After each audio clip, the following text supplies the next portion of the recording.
కొన్ని పరిస్థితులు ఎలా ఉంటాయంటే మనల్ని బంధించేసినట్లు. కొంచెంమంది అంటారు, నా చేతులు ఎవరో బంధించేసినట్లుందని నేనేమీ చేయలేకపోతున్నాను. నా కాళ్ళు బంధించేసినట్లుంది, నేను ఎక్కడికి వెళ్ళలేకపోతున్నాను. నాకు ఏదోలా ఉంది, నేను ప్రార్థన చేయలేకపోతున్నాను. ఏదో నన్ను బంధించినట్లుంది, ఇలా చెప్తూ ఉంటారు.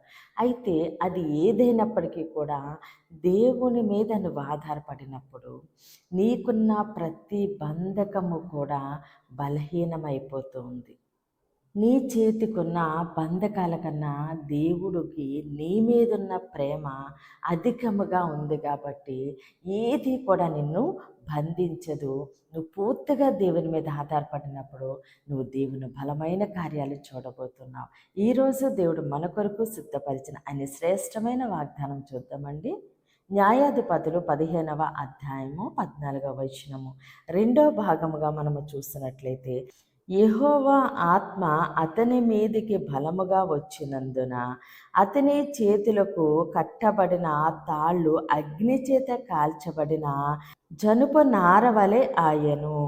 సంకెళ్లను అతని చేతుల మీద నుండి విడిపోయాను. ఆమేన్. దేవుడి రోజు మనతో మాట్లాడుచున్న మంచి మాట, సంకెళ్ళు అతని చేతుల మీద నుండి విడిపోయాను. ఆమేన్.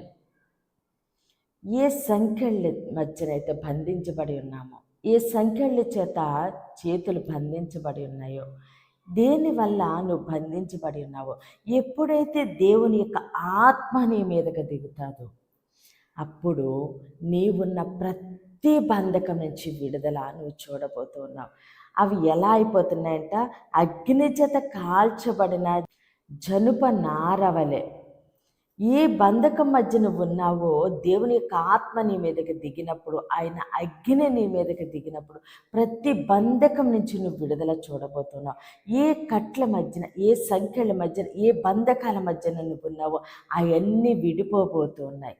అది కుటుంబ పరిస్థితుల్లో కానీ, నువ్వు చేసే వ్యాపారంలో కానీ, నీ ఉద్యోగంలో కానీ, ఎక్కడైనా సరే, ఎలాంటి పరిస్థితుల మధ్యన నీవున్నా సరే దేవుడు నీకు విడుదల అనుగ్రహించబోతున్నారు.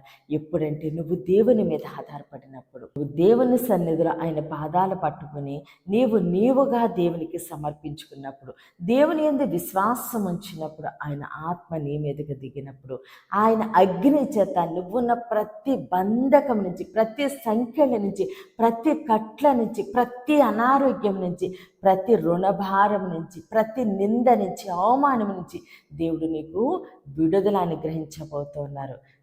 నీ బంధకాలు దేవుని ముందు బలహీనమే. ఎందుకంటే ఆయన బలమైన దేవుడు, శక్తిగల దేవుడు. నువ్వు ఆయన మీద ఆధారపడినప్పుడు ప్రతి బంధకం నుంచి ఆయన నీకు విడుదలిచ్చి ఆయన శక్తి చేత నింపుతుండగా సమస్త ఘనత మహిమ ప్రభావాలు మనము దేవునికే చెల్లిందామండి. కొద్ది మాటలు దేవుడు మన వెనుకల్లో దీవించి ఆశీర్వదించునుగాక. ఆమేన్. ప్రేర్ చేసుకుందామండి. అందరూ కన్నులు మూసుకుని ప్రేర్లోకి ఉంచండి. మహోన్నతుడ, మహాగణుడ, పరిశుద్ధుడానికి స్తోత్రాలు, వందనాలు తండ్రి. ఇచ్చిన ఈ వాగ్దానం మా జీవితంలో నూరంతలుగా ఫలించునుగాక. దైవజనుల వారి కుటుంబాలు, సంఘాలు, పరిచర్యలు యేసు నామంలోనే దీవించబడునుగాక. యెరూషలేముకు యేసు నామంలో క్షేమము కలుగునుగాక. దేవుని మాట పరిచర్యలో పాలు భాగస్తులే భారం కలిగి ప్రార్థన చేసిన ప్రతి ఒక్కరిని దేవుడు బహుగా దీవించి ఆశీర్వదించునుగాక. అనారోగ్యంతో ఉన్న బిడ్డలకి యేసు నామములో సంపూర్ణ స్వస్థత విడుదల కలుగునుగాక. వివాహాలు కావలసిన బిడ్డలకు ఘనమైన వివాహములు జరుగునుగాక. మూయబడిన ప్రతి గర్భము యేసు నామములోనే తెరవబడునుగాక. యవ్వన బిడ్డలకి యేసు నామములో మంచి భవిష్యత్తు కలుగునుగాక. ప్రతి ఒక్కరిని నీ చేతులకు అప్పగిస్తే చిన్న ప్రార్థన పాదసని చేర్చుకోమని యేసుక్రీస్తు అతి పరిశుద్ధ నామములో బ్రతిమాలి వేడుకున్నాం మా తండ్రి. ఆమేన్, ఆమేన్, ఆమేన్. దేవుడు మిమ్మల్ని, మీ కుటుంబాన్ని దీవించి ఆశీర్వదించునుగాక. ఆమేన్.